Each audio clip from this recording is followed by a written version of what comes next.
नमस्कार, स्वागत है आपका सीएनबीसी आवाज मोतीलाल ओसवाल स्टूडियोज में। आज बात करेंगे सोने चांदी पर, जहां पर कुछ बहुत मुनाफा वसूली फिर से लौटती हुई नजर आई है। निचले स्तरों पर खरीदारी है तो ऊपरी स्तरों पर बिकवाली है। इस रेंज में यहां पर किस तरह से होगा कारोबार, उस पर करेंगे चर्चा। साथ ही साथ जिस तरह से ETF एंड SIPs के नंबर्स आए हैं फरवरी के महीने के लिए, सोने चांदी से हमने यहाँ पर नेट आउटफ्लोज आते हुए देखे हैं।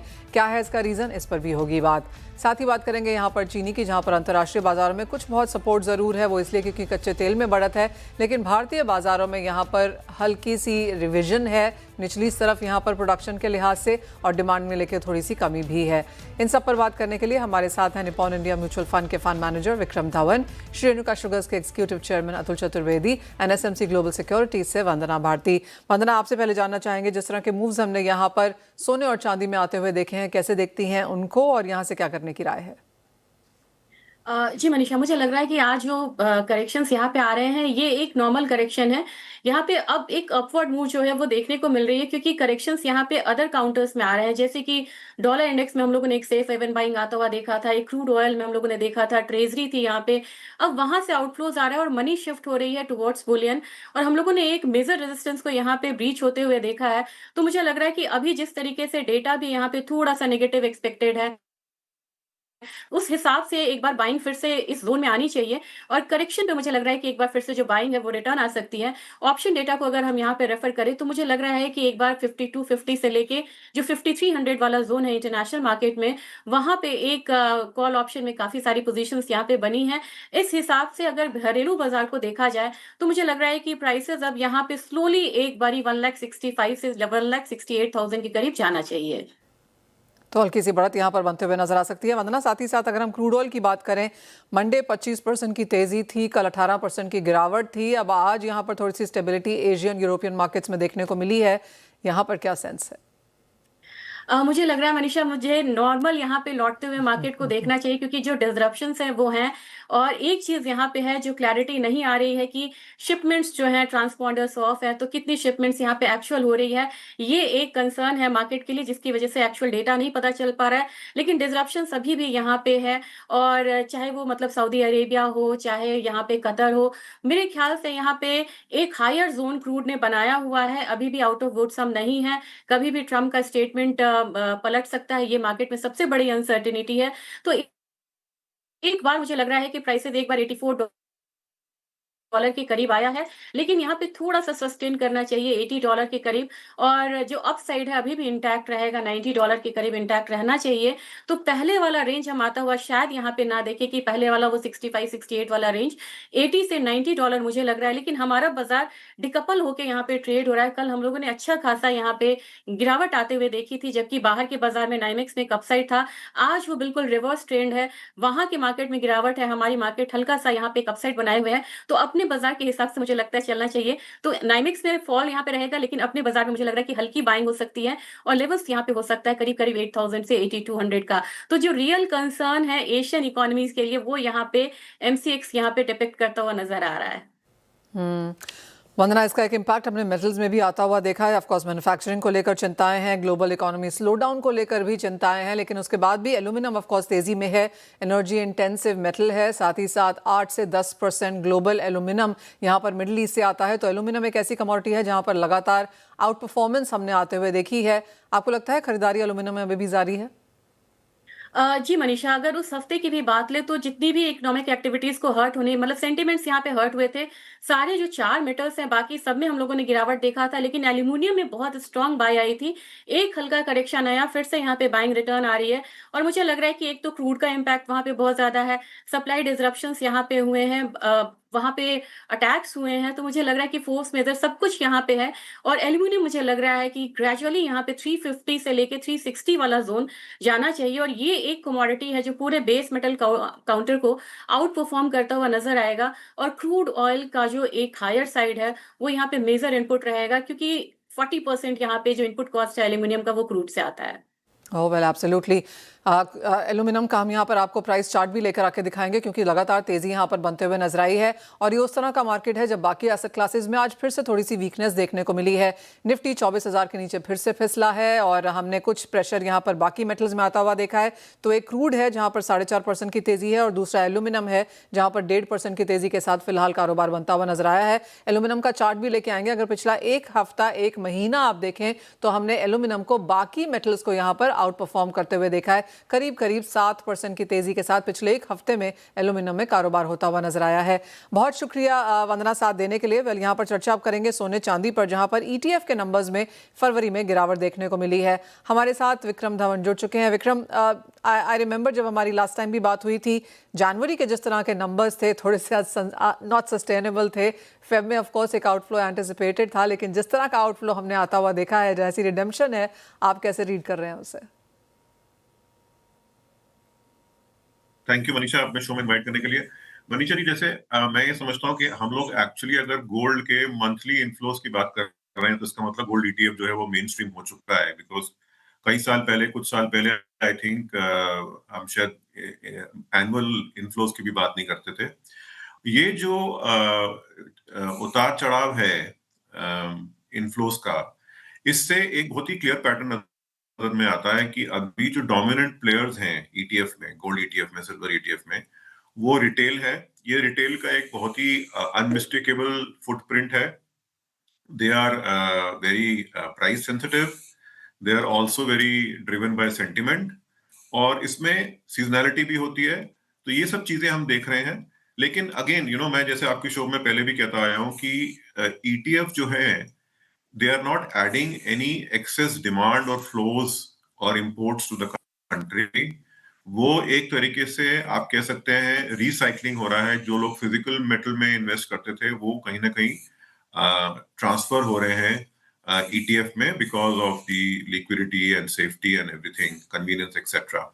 सो ये पैटर्न चलता रहेगा। अगर आप पिछले 2 साल का भी पैटर्न देखें, जब से ईटीएफ डोमिनेंट हुए हैं, तब से ये हमने देखा है कि कई महीनों में इनफ्लोज ज्यादा है, कहीं में कम है, कहीं पे कभी कभी आउटफ्लो भी हुआ है।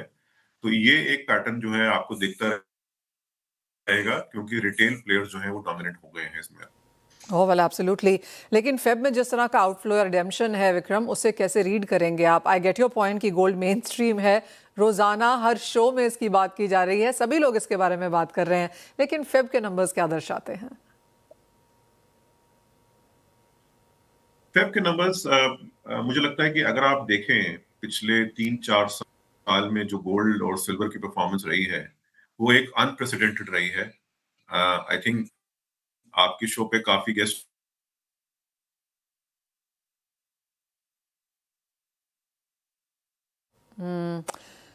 वेल यस, अच्छी खासी बढ़त यहाँ पर देखने को मिली है। ऑल टाइम हाईज हमने आते हुए देखे हैं और जिस तरह की मुनाफा वसूली सोने चांदी में आई है, उसके बावजूद भी सोना इस साल में अब तक 20% के रिटर्न्स आपको दे चुका है। चांदी 25% हाई है और अगर पिछले 12 महीने की परफॉर्मेंस उठा के देखी जाए तो सोना करीबन 70% चढ़ा है और चांदी में 150% की तेजी है। विक्रम, आपका फ्रेम फ्रीज हो गया था, लेकिन आपके पास फिर से आना चाहेंगे। You are making a point about fab. तो फेब जो है, मेरे हिसाब से जो हमने देखा जो फेब में,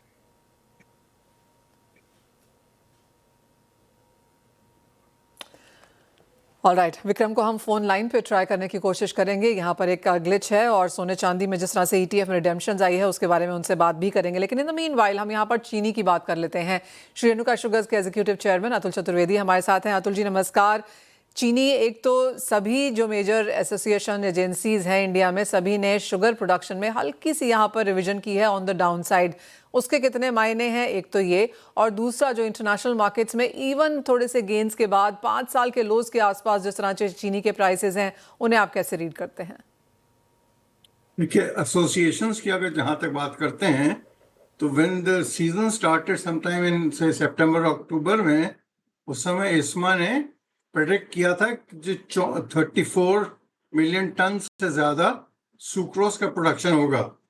आइस्टा ने अपना जो एस्टिमेट है वो they always give it towards the end of January, बस सब्सिक्वेंटली जो वहाँ पे महाराष्ट्र और कर्नाटका में रेन्स वगैरह हुई और अर्ली फ्लावरिंग हुई, उसके चलते जो अपने एक्सपेक्टेशन थी क्रॉप की वो काफी कम हो गई और tail end of the crop जो है वो काफी छोटा रह गया।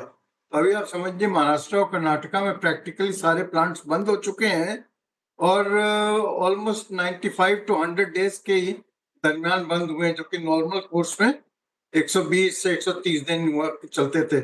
यूपी भी ऑलमोस्ट लड़खड़ा रही है।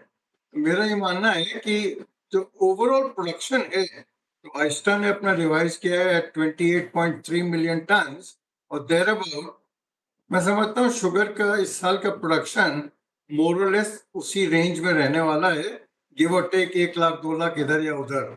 और जहां तक डाइवर्जन टुवर्ड्स एथेनॉल का सवाल है वो रफली अबाउट एनीवेयर बिटवीन 3.1 टू 3.2। अब आपका सेकंड पॉइंट था ब्राजीलियन शुगर का। तो ब्राजील में देखिए ऐसा एस्टिमेट हो रहा है कि इस साल हो सकता है कि डाइवर्जन टू एथेनॉल में भी हायर, क्योंकि अगर क्रूड एलिवेटेड रहता है तो मैं समझता हूँ शुगर थोड़ी कम बनेगी। उससे थोड़ा बहुत बाजारों में इजाफा हुआ है वहां पे, पर बहुत ज्यादा इजाफा होना थोड़ा मुश्किल है, क्योंकि अगर मिडिल ईस्ट की अपनी लड़ाई झगड़े देखें तो ऑब्वियसली वो डिमांड भी मार खाई है उस पीरियड में। तो ओवरऑल जहाँ जो ओरिजिनेशन कंट्रीज हैं वहां पे थोड़ा भरावा भी देखा जाएगा। और इन एनी केस ब्राजील की crop just round the corner है। मैं समझता हूँ ओवरऑल शुगर का मार्केट कोई बहुत ज्यादा भाग ना जाए internationally. Domestically sugar prices should remain relatively firm, क्योंकि यहाँ पे अपने यहाँ कैरी इन काफी कम तक करीबन 4.5 मिलियन टन के आसपास। तो मैं समझता हूँ कि डोमेस्टिक शुगर प्राइसेस, और वे अब ये तो एल नीनो की भी बातें हो रही हैं, अगर वो सही हो गई तो sugar prices in India could be firm and firmer still. In any case एक चीज मैं जरूर करूंगा कि आज की तारीख में जो प्राइसेस हैं वो कोई ज्यादा नहीं है। इनफैक्ट वो आज कॉस्ट ऑफ प्रोडक्शन को जस्ट अराउंड कवर कर रहे हैं, क्योंकि गवर्नमेंट ने ओवर द इयर्स एफआरपी तो बढ़ाते चले गए हैं पर उसके रिलेशन में शुगर प्राइसेस नहीं बढ़े थे। अभी भी मैं समझता हूँ 1-2 रुपए किलो बढ़ने के बाद ही कहीं ना कहीं अपने कॉस्ट ऑफ प्रोडक्शन की रेंज में आएंगे, which is closer to about 42 rupees a kilo ex factory. Done. Atul ji, साथ ही साथ अगर हम देखें जो सारी बायोफ्यूल एग्री कमोडिटीज़ हैं वहाँ पर भी तेज़ी है इंटरनेशनल मार्केट्स में, चाहे वो कॉर्न है, सोयाबीन है, पाम है, शुगर इन सम सेंस जो भी बढ़त आते हुए नजर आई है वो सारे क्रूड के भागने की वजह से आई है। अब जब क्रूड के प्राइसेस में ऊपरी स्तरों से कुछ मुनाफा वसूली है, किस तरह से यहाँ ट्रेंड्स बनता हुआ देखेंगे अक्रॉस ये सारी कमोडिटीज़? नहीं देखिए, पाम में अभी इंडोनेशिया में तो बातें चालू हो गई हैं B50 की, क्योंकि in any case Indonesia is not self sufficient as far as petroleum products are concern. और वही चीज आप देखिए तेजी ला रही है अमेरिका के अंदर, यूएसए में भी और अर्जेंटीना और ब्राजील में भी। हिंदुस्तान के कंटेक्स्ट में चूंकि अपनी मार्केट जरूरत से ज्यादा रेगुलेटेड है और इसका प्राइस कोई मतलब ऐसा नहीं है कि क्रूड बहुत तेज भाग गया तो ऑयल मार्केटिंग कंपनीज प्राइस बढ़ा के लेने लगेंगी। मैं नहीं समझता यहाँ पे कोई बहुत ज्यादा इजाफा होने वाला है as far as ethanol values को। बट ये जरूर है, मैं समझता हूँ this is a wake up call for government of India कि अगर आपको प्राइस शॉक से बचना है और $100 और $115 ये सब रेंज में, तो at least you should go and ignore the influencers जो तंग करते रहते हैं कि ज्यादा करेंगे तो ये हो जाएगा तो वो हो जाएगा। मैं समझता हूँ India should bite the bullet और 25% 27% ब्लेंडिंग रेशियो बढ़ाना चाहिए। आप ताज्जुब करेंगे ब्राजील के अंदर ऑलमोस्ट 50% की ब्लेंडिंग होती है और फ्लेक्स फ्यूल व्हीकल्स जो हैं वो यही जितने मैन्युफैक्चरर्स इंडिया में वही वहां पे भी बनाते हैं। तो there is no reason why flex fuel should not be incentivised in India. Yep. Absolutely. तो I almost knew Atul ji कि आपकी लास्ट लाइन वही होगी कि इंडियन मार्केट्स में ब्लेंडिंग यहाँ पर बढ़ा देनी चाहिए। B20 पर हम बहुत समय से रुके हुए हैं, एक्सेस सप्लाईज भी हैं, तो I get your point there. B25 B27 के लिए शायद इंडिया तैयार है और सरकार को इसे देखना भी चाहिए, स्पेशली जब यहाँ पर हमें क्रूड एनर्जी को लेकर शॉक्स लगते हुए नजर आए हैं पिछले एक हफ्ते में, गैस को लेकर भी चिंताएं, तो वो शायद एक यहाँ पर एक विकल्प हो सकता है। अतुल जी एज ऑलवेज बहुत शुक्रिया साथ जोड़ने के लिए और वो सारा एनालिसिस और उस ओपिनियन स्टेटमेंट के लिए भी। विक्रम धवन हमारे साथ फिर से जुड़ चुके हैं। विक्रम, आशा है ये लाइन क्लियर है, और फेब में जिस तरह के नंबर्स आते हुए देखे हैं उसे आप कैसे एनालाइज करेंगे और ओवरऑल पार्टिसिपेशन अब ETFs में कैसा नजर आता है? Thank you Manisha ji, and sorry for the glitch. देखिए, ये जो आप देख रहे हैं मंथ टू मंथ जो उतार चढ़ाव जो हो रहा है फ्लोज में, ये एक तरीके से एक इट इज अ क्लासिक और a typical footprint of the retail investors. तो बेसिकली क्या होता है कि जब retail investor gold and silver में काफी प्राइस सेंसिटिव रहते हैं, सेंटिमेंट ड्रिवन रहते हैं, साइक्लिकल रहते हैं और सीजनैलिटी भी रहती है। तो ये जो उतार चढ़ाव जो आपको दिख रहा है, ये एक क्लियरली बता रहा है कि इस समय जो डोमिनेंट पार्टिसिपेशन है गोल्ड एंड सिल्वर ETF में, ये काफी रिटेल ड्रिवन है।